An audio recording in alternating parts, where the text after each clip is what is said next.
please like and subscribe my YouTube channel. Last chapter 1648. The end is also a beginning end. एक अतुलनीय लड़ाई करीब आ गई थी। हालांकि इसने गंभीर रूप से क्षतिग्रस्त केंद्रीय मैदानों को पीछे छोड़ दिया था। मूल समृद्धि गायब हो गई थी। इसके अतिरिक्त पूरे मध्य मैदान को दो भागों में विभाजित किया गया था। सैकड़ों हजार फीट बड़े गहरे रसातल ने इसे दो खंडों में विभाजित कर दिया था। इस सैकड़ों हजारों फीट विशाल गहरे रसातल को भविष्य में 2D एबिस का नाम दिया जाएगा। उस दिन हुए भूकंपीय युद्ध को कोई नहीं भूल पाया। इस प्रकार मध्य मैदानों की समृद्धि में गिरावट आई थी। सौभाग्य से आपदा भी रुक गई थी। हुनत्यांडी को सील किए जाने के बाद गठबंधन सेना के विजयी होने के साथ निर्णायक लड़ाई स्वाभाविक रूप से समाप्त हो गई थी। हालांकि हुनत्यांडी के 2D में आगे बढ़ने के बाद हुन कबीले में कई लोग बहुत मजबूत हो गए थे, लेकिन उनमें से ज्यादातर का इस्तेमाल हुनत्यांडी द्वारा रक्त ब्लेड के लिए बलिदान के रूप में किया गया था, इससे पहले कि वे इस ताकत को प्रदर्शित कर सकें। बाकी लोग थोड़े उजाड़ थे। गठबंधन सेना द्वारा पीछा किए जाने का सामना करना पड़ा। आत्मसमर्पण करने से पहले उन्होंने ज्यादा प्रतिरोध नहीं किया। बड़ी लड़ाई समाप्त होने के तुरंत बाद गठबंधन सेना ने पहली बार हुन दायरे पर आक्रमण किया। हालांकि अपेक्षित उत्कर्ष दृश्य दिखाई नहीं दिया। हुन क्षेत्र में प्रवेश करने के बाद वे केवल चमकदार लाली देख सकते थे। सारा स्थान मृत्यु से भर गया। लोगों का नामो निशान नहीं था। गठबंधन सेना ने हुन दायरे के बीच में 1 लाख फीट बड़े रक्त पूल की खोज की। अंदर का खून अतुलनीय रूप से चिपचिपा था। खून के कुंड में घनी भरी लाशें और हड्डियां मौजूद थीं। यह देखने के बाद ही गठबंधन सेना को समझ में आया कि हुन क्षेत्र इतना खाली क्यों था। ऐसा इसलिए था क्योंकि यहाँ के लोगों को ऐसा लग रहा था कि उन्हें इस खून के कुंड में फेंक दिया गया है। हुनत्यांडी ने वास्तव में अपने लक्ष्य को प्राप्त करने के लिए अपना सब कुछ बलिदान कर दिया था। इस प्रकार के व्यक्ति के कारण व्यक्ति का हृदय ठंडा और भयभीत हो जाता है। सभी को लगा कि यह सौभाग्य की बात है कि कोई इस तरह के पागल को वश में करने में सक्षम था। अब दायरे के अंदर बचे कुछ लोगों को भी दूर लाया गया, जिसके बाद गु युआन और बाकी लोगों ने हब कबीले के इस पुराने ठिकाने को पूरी तरह से नष्ट करने के लिए हाथ मिलाया। उस क्षण से तथाकथित हुन कबीले का मध्य मैदानों पर अस्तित्व समाप्त हो जाएगा। 8 प्राचीन कुलों में केवल गु कबीले, यान कबीले और लेई कबीले अभी भी मौजूद थे। ओह, निश्चित रूप से किसी को जियो कबीले को नहीं भूलना चाहिए, जो डूडी वर्ग में जियोयान के आगे बढ़ने के कारण डूडी ब्लडलाइन एक बार फिर से सक्रिय हो गया था। तथाकथित डूडी ब्लडलाइन ने उन लोगों को लाभान्वित किया जिनका रक्त जियोयान से सबसे अधिक निकटता से संबंधित था। सबसे स्पष्ट प्रभाव स्वाभाविक रूप से जियोयान की बेटी जियो द्वारा महसूस किया गया था। जियोयान के डूडी क्लास में पहुंचते ही वह सीधे 8 सितारा डोशेन क्लास की ओर हिंसक रूप से बढ़ गई थी। उस गति ने इसे देखने मात्र से ही गदगद होने का कारण बना दिया। हालांकि जियो के पास उत्कृष्ट प्रतिभा थी, लेकिन इस प्रतिभा का पूरी तरह से खुलासा होना बाकी था जब उसने डूकी हुई महाद्वीप पर एक शीर्ष विशेषज्ञ बनने के लिए सीधे छलांग लगाई थी। इस स्थिति ने लेई यंग और यान जिन जैसे लोगों को, जिन्होंने हजारों वर्षों से प्रशिक्षण प्राप्त किया था, रक्त को फेंकने के लिए एक आवेग का कारण बना। क्या यह वह लाभ था जो डूडी ब्लडलाइन की पहली पीढ़ी ने प्राप्त किया था? डूडी ब्लडलाइन एक ऐसी असामान्य और विकृत चीज थी। अन्यथा पूरे कबीले को पुनर्जीवित करने के लिए किसी की ताकत पर भरोसा करना कैसे संभव होगा? कोई कल्पना कर सकता है कि पूरा जियो कबीला डूडी ब्लडलाइन द्वारा लाए गए लाभ का पूरी तरह से आनंद उठाएगा। उनकी ताकत भविष्य में बहुत बढ़ जाएगी। उस समय उनके शक्तिशाली युग में वापस आने में कुछ ही समय बचा था। बड़ा युद्ध समाप्त होने के बाद गठबंधन सेना को स्वाभाविक रूप से भंग कर दिया गया था। जब तक कुछ अनोखी स्थिति न हो, भविष्य में डूकी हुई महाद्वीप पर इतना भयानक बड़ा युद्ध होना बेहद मुश्किल होगा। ऐसा इसलिए था क्योंकि वर्तमान महाद्वीप में संतुलन बनाए रखने वाला एक अंतिम विशेषज्ञ था। फ्लेम डी जियोयान, एक ऐसा नाम जो डूकी हुई महाद्वीप के हर कोने में गूंजता था और अनगिनत लोगों द्वारा उसकी पूजा की जाती थी। कई लोगों के दिलों में यह एक दिव्य ईश्वर जैसा अस्तित्व था। उसने डूकी हुई महाद्वीप की रक्षा की। गठबंधन सेना को भंग कर दिया गया था। हालांकि स्काई मेंशन एलायंस अभी भी मौजूद था। इसके अलावा वर्तमान गठबंधन अब विभिन्न गुटों और संप्रदायों में विभाजित नहीं था। इस समय वे स्पष्ट रूप से समझ गए थे कि इस गठबंधन में मौजूद होना एक अतुलनीय गौरवपूर्ण मामला था। वह महिमा उस व्यक्ति से उत्पन्न हुई जो डूकी हुई महाद्वीप के शिखर पर खड़ा था। उस भूकंपी बड़ी लड़ाई को 2 साल बीत चुके थे। मध्य मैदान एक बार फिर समृद्ध हो गया। कई संप्रदाय और गुट बारिश के बाद शूट की तरह दिखाई दिए। इससे सेंट्रल प्लेन्स एक बार फिर से फलने फूलने लगा। बेशक स्काई मेंशन एलायंस ने इसमें हस्तक्षेप नहीं किया। उन्होंने अपना सर्वोच्च स्थान बरकरार रखा और केंद्रीय मैदानों के विकास और परिवर्तनों को चुपचाप देखा। स्वाभाविक रूप से ऐसा कोई गुट नहीं था जिसने मध्य मैदानों के इस निर्विवाद अधिपति को भड़काने का साहस किया हो। स्वर्गीय ज्वाला की ताकत की मदद से जियोयान ने हुनतियांडी के साथ लड़ाई से चोट लगने के बाद एक बार फिर से शरीर को परिष्कृत करने के लिए केवल 2 महीने का उपयोग किया था। सौभाग्य से कोई सीक्वेल नहीं रहा। इन 2 वर्षों के दौरान जियोयान, एक सुनेर और कैलिन ने एक असामान्य रूप से भव्य शादी का आयोजन किया। उस शादी को दुनिया और अनगिनत लोगों ने देखा था। यह भी वादा था कि जियोयान ने एक बार 2 महिलाओं को दिया था। शादी के तुरंत बाद जियोयान ने एक बार फिर स्काई मेंशन एलायंस के प्रमुख का पद याओ लाओ को वापस कर दिया था। उनका कारण यह था कि वर्तमान स्काई मेंशन एलायंस को अब उनके द्वारा समर्थित होने की आवश्यकता नहीं थी। जियोयान की इस कार्रवाई के सामने याओ लाओ असहाय था। वह जानता था कि यह नन्हा साथी एक अलग मालिक बनने की योजना बना रहा था। हालांकि जब उसने सोचा कि जियोयान को इन सभी वर्षों में कितना बोझ उठाना पड़ा है, तो उसने अनजाने में कुछ दिल का दर्द महसूस किया। इसलिए वह केवल एक बार फिर से गठबंधन के प्रमुख के रूप में पदभार ग्रहण कर सका और जियोयान को इस बोझ को उठाने में मदद कर सका। जियोयान से मुक्त होने के बाद ही आराम और लापरवाह तरीके से छोड़ा गया। यह बोझ, वह वास्तव में इस दुनिया में लापरवाह हो सकता है। समय बहता चला गया। वसंत बीत गया और शरद ऋतु आ गई। 1 साल से अधिक चुपचाप बीत गया। मध्य मैदान के पूर्वी भाग में बेली शहर से लगभग 5 किलोमीटर की दूरी पर एक मंडप के भीतर 3 आकृतियां बैठी थीं। उन्होंने आंखें उठाई और थोड़ा उत्साहित दिखाई दिए। लियू किंग, क्या वो आएगा? कुछ तीखे हाव भाव वाला एक धूसर कपड़े वाला आदमी मंडप में बैठा था। उसने अपना मुंह चाटा और पूछा, लिन यान, इतने साल हो गए हैं लेकिन तुम अभी भी इतने अधीर हो।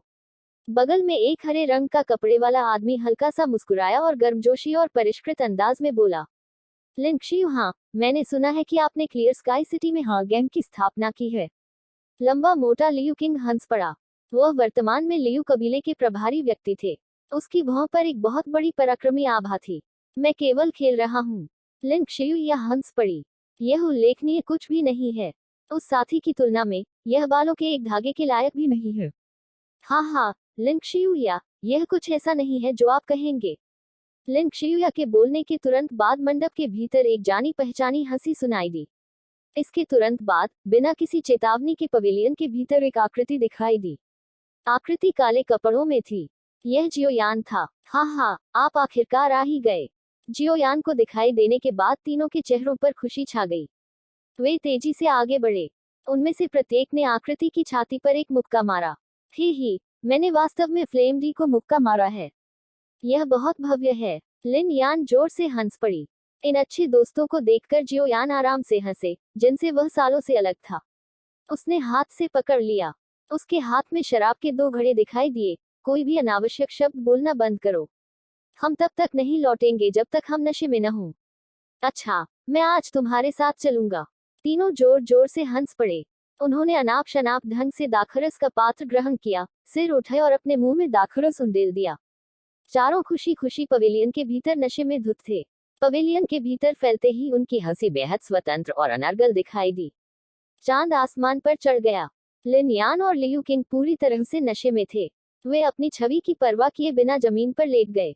उनमें से किसी ने भी शराब को ब्लॉक करने के लिए डूक्यूई का इस्तेमाल नहीं किया था। वे नशे में बहुत आनंद लेना चाहते थे। आप आगे कहाँ जाने की योजना बना रहे हैं? लिन शियुया का चेहरा कुछ लाल था और उसने जियोयान को देखा और हंसा। मैं इतने लंबे समय से बाहर हूँ और थोड़ा थक गया हूँ। जियोयान हंसा। उसने सिर उठाकर तेज रोशनी की ओर देखा। मैं जियामा साम्राज्य में लौटना चाहता हूँ। यदि आपको भविष्य में कोई समस्या है तो आप स्काई मेंशन एलायंस के प्रमुख हो सकते हैं। मैंने उनसे पहले ही बात कर ली है।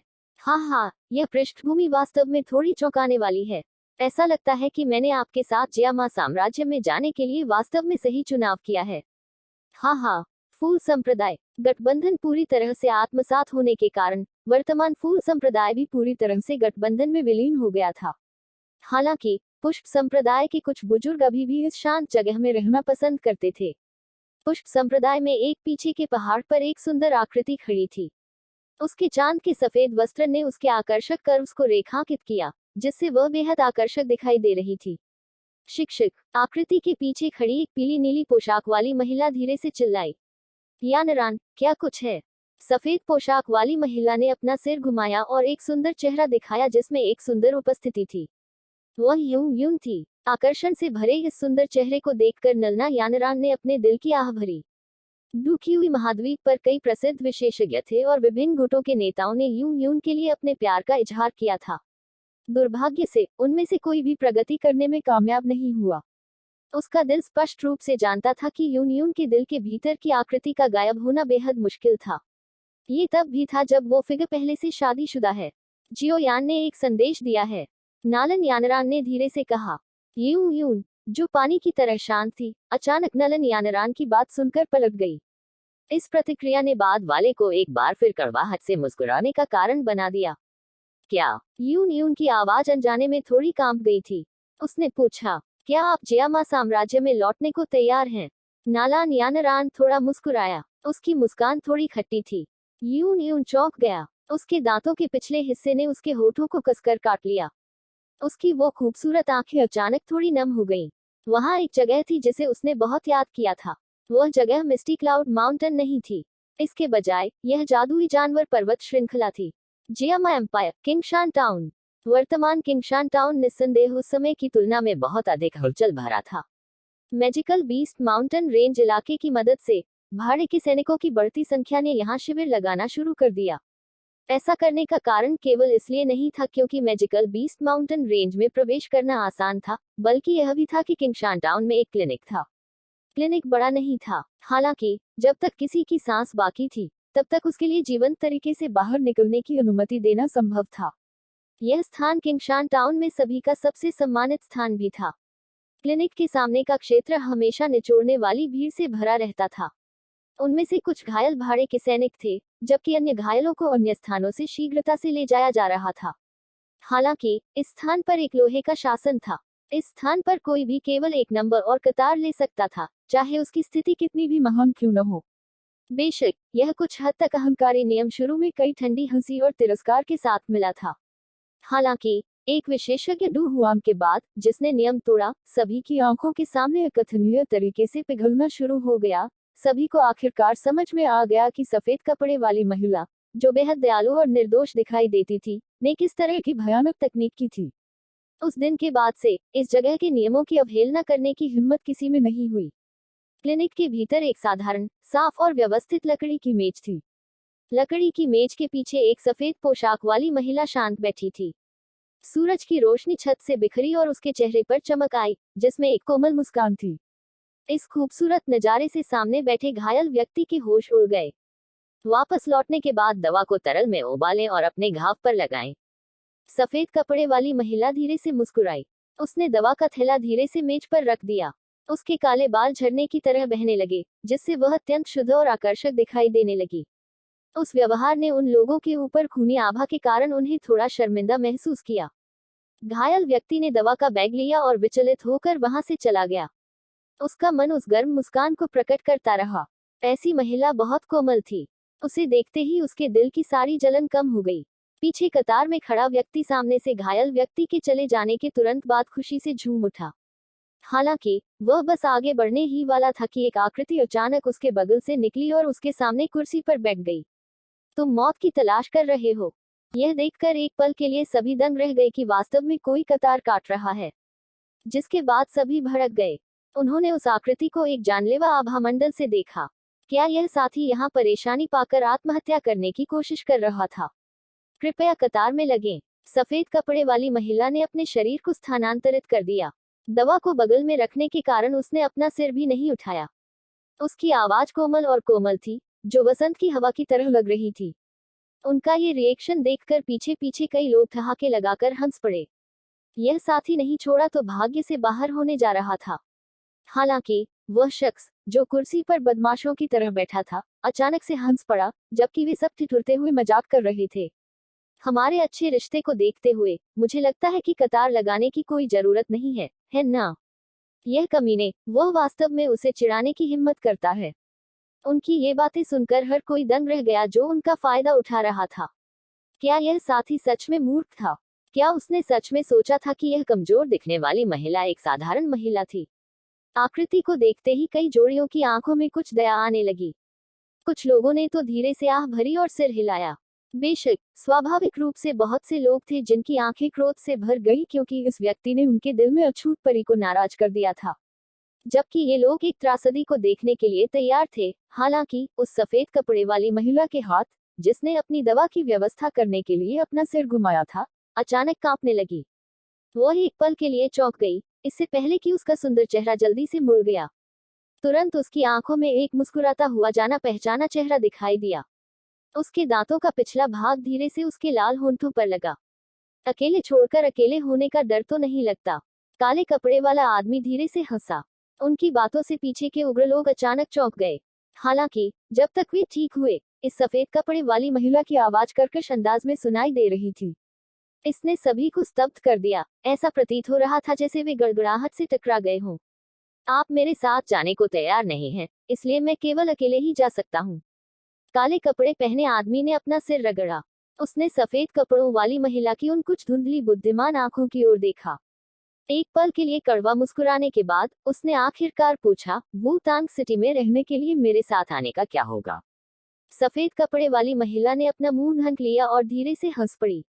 उसकी सुंदर आंखों में लाल नमी दिखाई दे रही थी। उसके होंठों में एक गर्म और कोमल चाप था। उनके इस रिएक्शन को देखकर लाइन में लगे सभी लोगों का दिल टूट गया। उन्हें तुरंत निराशा हाथ लगी। Jiyama empire capital, Jiyama secret city. आज का दिन जियानान साम्राज्य और यहाँ तक पूरे उत्तर पश्चिमी क्षेत्र के लिए एक महत्वपूर्ण दिन माना जाता था। ऐसा इसलिए था क्योंकि यान एलायंस द्विवार्षिक नीलामी जियामा सीक्रेट सिटी में आयोजित की जाएगी। नीलामी बेहद भव्य थी। नीलामी की जा रही वस्तुएं भी चरम स्तर पर थीं। हर बार जब नीलामी होती तो यह न केवल उत्तर पश्चिमी क्षेत्र के विभिन्न गुटों और विशेषज्ञों को आकर्षित करती, बल्कि अन्य क्षेत्रों के लोग भी इसके बारे में सुनकर आते। नीलामी का स्थान जियामान सीक्रेट सिटी के बीच में था। वह स्थान था जहां मेतेर कबीले का मुख्यालय स्थित था। घनी तरह से भरी हुई मानव आकृतियों ने क्षेत्र को 1000 फीट बड़ी क्रिस्टल छत के नीचे भर दिया। भीषण गर्म वातावरण ने नीलामी को उच्च वातावरण में रखा था। बेशक इस गर्मागर्म माहौल की वजह पूरी तरह से नीलाम होने वाला सामान नहीं था। यह एक व्यक्ति से भी काफी जुड़ा हुआ था। वह एक मोहक महिला थी जिसने लाल चोंगसम में फिटिंग ड्रेस ने बेहद ज्वलंत फैशन में उसके विशाल परिपक्व वक्रों को उजागर किया। उसकी हर भ्रूभंग और मुस्कान एक परिपक्व आभा प्रकट करती थी। बेशक मंच पर बैठी महिलाओं के प्रति कुछ इच्छा थी, लेकिन वे सभी समझ गए थे कि यह महिला कोई सुंदर फूलदान नहीं थी। यान एलायंस के उत्तर पश्चिमी क्षेत्र में इतना शक्तिशाली बनने का एक महत्वपूर्ण कारण उसकी प्रबंधन विधियों के कारण था। उसके अधीन संपत्ति पूरे उत्तर पश्चिमी महाद्वीप में फैली हुई थी। इसके अलावा उसका सूचना नेटवर्क भी हर चीज की स्पष्ट रूप से जांच करने में सक्षम था जो उसने किया था। हालांकि इस महिला के पास प्रशिक्षण की बात आने पर कोई बड़ी प्रतिभा नहीं थी और केवल औषधीय गोलियों पर भरोसा करके डू हुआंग वर्ग तक पहुंची थी। उसके अधीन अनगिनत कुलीन डूजोंग थे जो उसके लिए काम करने के लिए अपनी जान जोखिम में डालेंगे। उसकी इस क्षमता को देखते हुए उसे फूलदान के रूप में वर्णित करने की हिम्मत कौन करेगा। इस महिला का उत्तर पश्चिमी क्षेत्र में एक विशेष उपनाम था, स्वर्ण महिला सम्राट। इसके अतिरिक्त उसका नाम माइते एर याफी था। नीलामी के मंच पर खड़े होने पर याफी ने एक आलसी अभिव्यक्ति पहनी और उन लोगों की ओर देखा जिन्होंने इसे खरीदने के लिए वस्तु के मूल्य से कई गुना अधिक कीमत चुकाई थी। वह अनजाने में धीरे से हंसी और सिर हिलाया। तुरंत उसने अपनी स्टोरेज रिंग से एक प्राचीन आभा युक्त एक स्क्रॉल निकाला। उसकी स्तब्ध आवाज एक अंतहीन आकर्षण से भरी थी। टिया क्लास लो लेवल क्यूई मेथड थंडर स्किल। बोली शुरू 3 अरब। उसके शब्दों ने नीलामी में तुरंत कुछ हलचल मचा दी। बहुतों की आंखें भीषण गर्म हो गईं। हालांकि इस गर्मी के बारे में किसी को नहीं पता था कि यह स्क्रॉल या व्यक्ति। हालांकि एक तियान वर्ग के निम्न स्तर की क्यूई पद्धति का स्पष्ट रूप से इस स्थान पर बहुत महत्व था। इसलिए कई संप्रदाय और गुट इसे प्राप्त करने के लिए उत्सुक थे और इसके लिए लड़ने वाले होने के संकेत दिखाए। 3 अरब, क्या यह थोड़ा सस्ता हो सकता है? हालांकि बोली शुरू होने वाली ही थी कि अचानक कहीं से हंसी की आवाज आई। सब स्तब्ध रह गए। वे अनजाने में जोर से हंसे। इतना मूर्ख कौन था? क्या उसने सोचा था कि यह एक बाजार था, सौदेबाजी की कोशिश कर रहे हैं? कई जोड़ी आंखों ने आवाज का पीछा किया और स्थानांतरित हो गई। अंत में वे आगे की पंक्ति में रुक गए। किसी अज्ञात क्षण में मूल रूप से खाली कुर्सी पर एक काले कपड़े वाला युवक दिखाई दिया था। मंच पर मौजूद याफी भी अचानक से आवाज से चौंक गई। उसकी सुंदर निगाहें कुर्सी की ओर मुड़ी।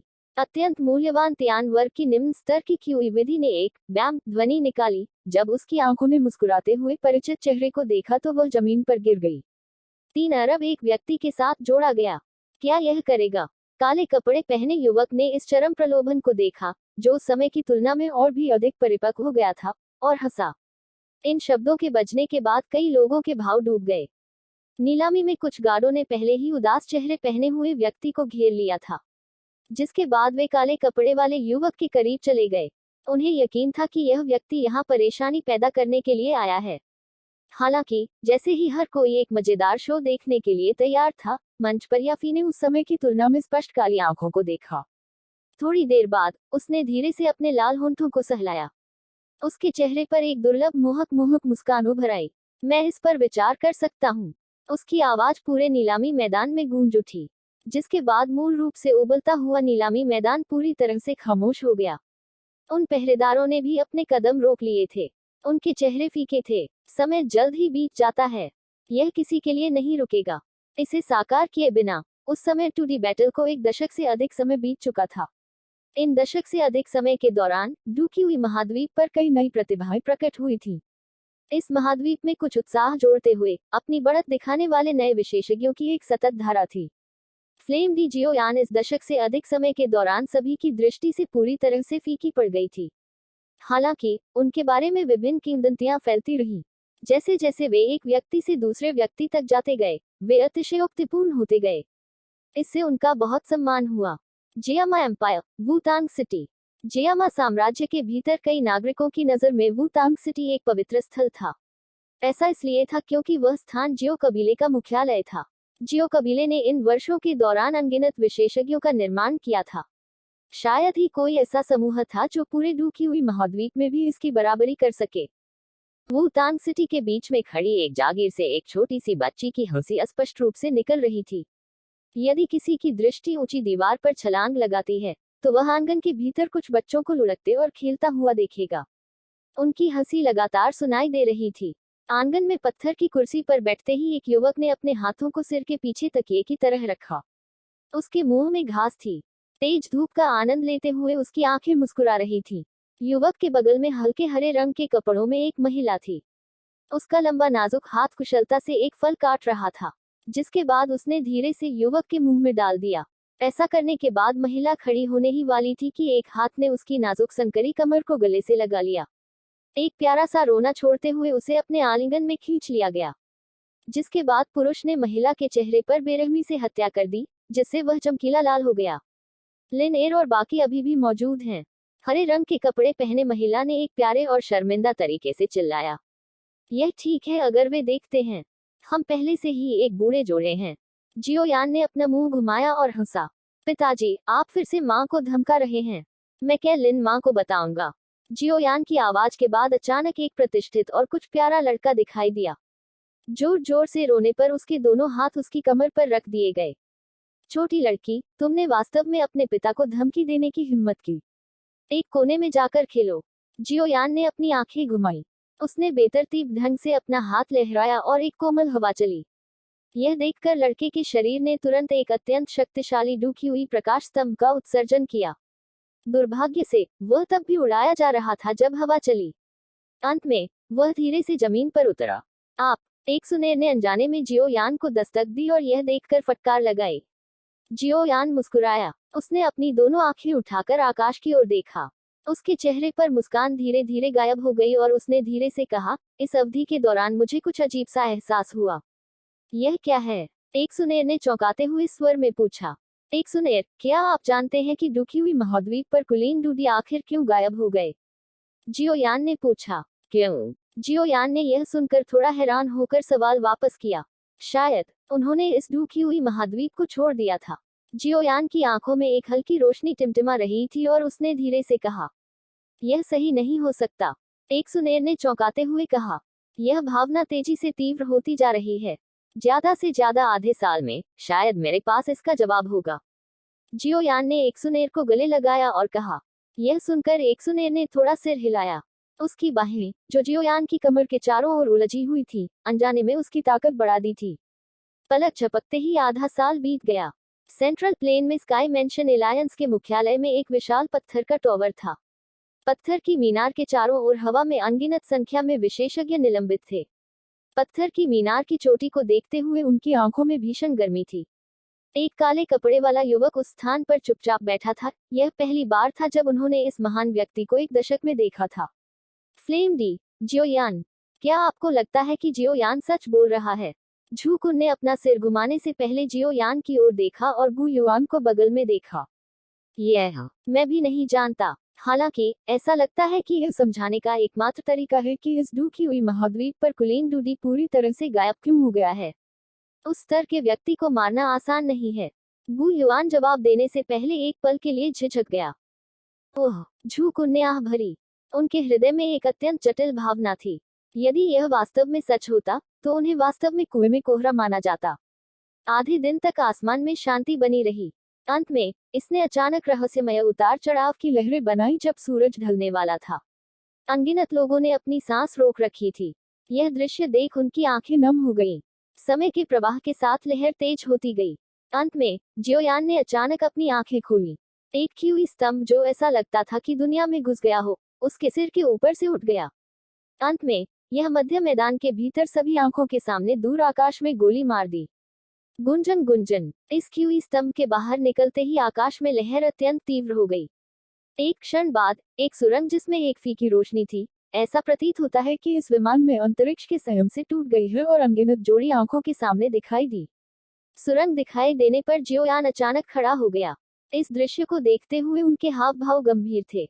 वह सुरंग के भीतर से एक परिचित एहसास महसूस कर सकता था। मूल क्यूई। यह मूल क्यूई था जो पहले ही डू क्यूई महाद्वीप से गायब हो गया था। किसी को कुलीन डूडी में आगे बढ़ने की अनुमति देना भी महत्वपूर्ण बात थी। इस पल में पूरी दुनिया शांत हो गई थी। झूकुन और गु युआन ने अपना मुंह चौड़ा किया। उनके हृदय में एक बड़ा तूफान उठ खड़ा हुआ।